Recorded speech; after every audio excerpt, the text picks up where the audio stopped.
Well, the answer to that is that we don't look anymore. We assume that there are a reasonable number of opportunities as you work with smaller amounts of capital, because it's always been true. I mean, it was over the years, as I looked at things, clearly you run into companies that are less followed as you get smaller, and there's more chances for inefficiency when you're dealing with something where you can buy $100,000 worth of it in a month rather than 100 million. When Warren Buffett and Peter Lynch started investing, they were working with a much smaller sum of capital. And what this allowed them to do is invest in a larger range of companies. And this often led the two investors into small cap companies. And small cap companies are typically defined as having a market capitalization between $250 million and $2 billion. And over the long run, these companies outperform the S&P 500. If you had invested $100 in 1928 in the S&P 500, it would now be worth just under $1 million. However, if you invested the same $100 in small cap companies, it would now be worth almost $5 million.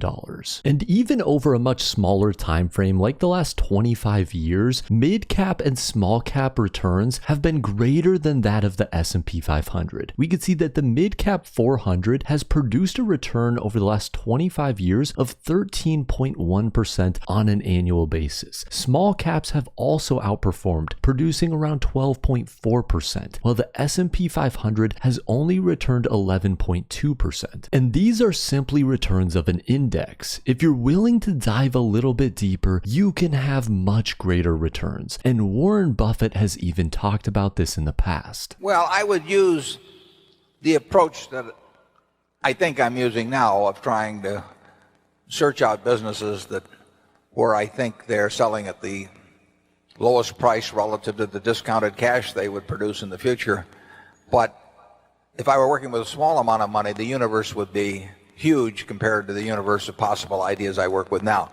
You mentioned that 56 to 69 was the best period. Actually, my best period was before that. It was from right after I met Ben Graham in early 1951, but from the end of 1950 through the next 10 years, actually returns averaged about 50% a year, and I think they were 37 points better than the Dow per year, something like that. But that I was working with a tiny amount of money, and so I would pour through volumes of businesses, and I would find one or two that I could put $10,000 into or $15,000 into that were just ridiculous. They were ridiculously cheap. And while talking about Warren Buffett's returns, he gave away two very important things when taking this approach of looking at smaller cap companies. And one of those is looking for companies that are growing their earnings at a very fast pace. In the S&P 500, 94% of companies have positive earnings, with only 6% of companies having negative EPS. However, when you jump down to the Russell 2000, only 58% of the companies have positive earnings and 42% of the companies are producing negative EPS each and every quarter. So it's a lot more important to do your due diligence when you are looking at these small companies. But remember, just because a company is putting up negative EPS numbers currently doesn't mean it couldn't change in the future. What we are looking at here is EPS expectations from analysts as of May 2020 versus March 2021. We can see that in May of 2020, for small cap stocks, analysts were expecting earnings to fall by almost 43%. However, by March of the following year, analysts' expectations had flipped to 36% growth for these small cap stocks. This offers a significant opportunity to capitalize on these differences in expectations. And due to this dramatic change in earnings expectations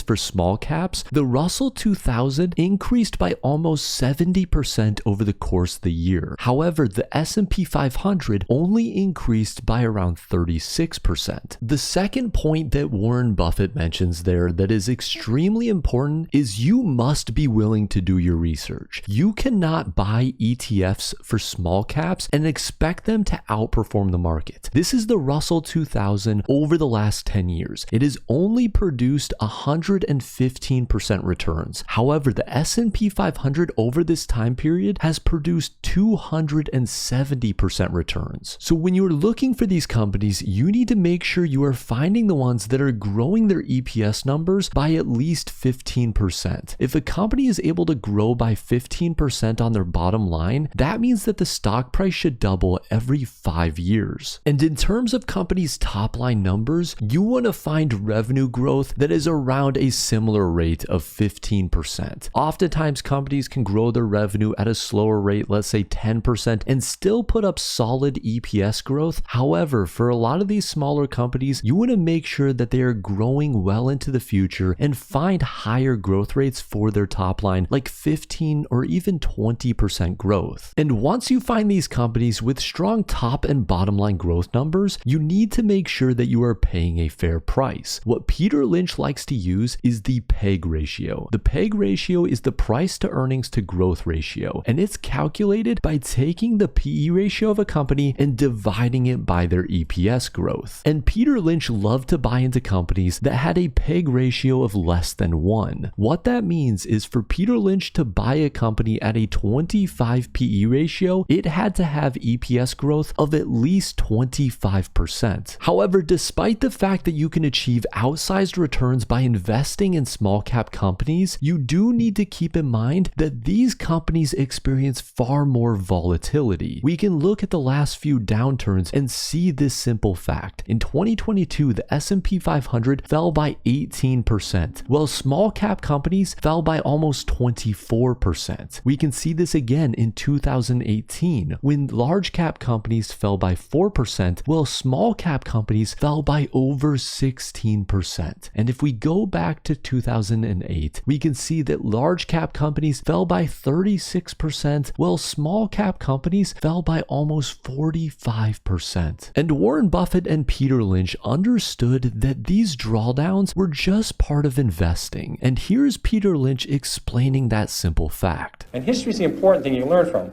What you learn from history is the market goes down. It goes down a lot. The math is simple. There's been 93 years a century. This is easy to do. The market's had 50 declines of 10% or more. So 50 declines in 93 years. About once every 2 years, the market falls 10%. We call that a correction. That means that's a euphemism for losing a lot of money rapidly. But we call it a correction. And so 50 declines in 93 years, about once every 2 years, the market falls 10%. Of those 50 declines, 15 have been 25% or more. That's known as a bear market. We've had 15 declines in 93 years. So every 6 years, the market's going to have a 25% decline. That's all you need to know. You need to know the market's going to go down sometime. If you're not ready for that, you shouldn't own stocks. And it's good when it happens. If you like a stock at 14 and it goes to 6, that's great. You understand the company, you look at the balance sheet and they're doing fine, and you're hoping to get to 22 with it. 14 to 22 is terrific. 6 to 22 is exceptional. So you take advantage of these declines. They're going to happen. No one knows when they're going to happen. So in conclusion, if you want to copy the strategies that Peter Lynch and Warren Buffett used to get to where they are today, they started by thinking small, by looking at small cap companies that had high growth on their bottom and top lines and making sure that they were paying a fair price for those companies. And they also had to withstand some significant drawdowns to be able to capitalize on the upside that these companies offer. So with all of that said, I hope you enjoyed the video. If you did, make sure to drop a like down below and let me know in the comment section what small cap companies are you currently looking into. Thank you guys so much for watching, and subscribe for more videos like this one. And as always, have a wonderful rest of your day.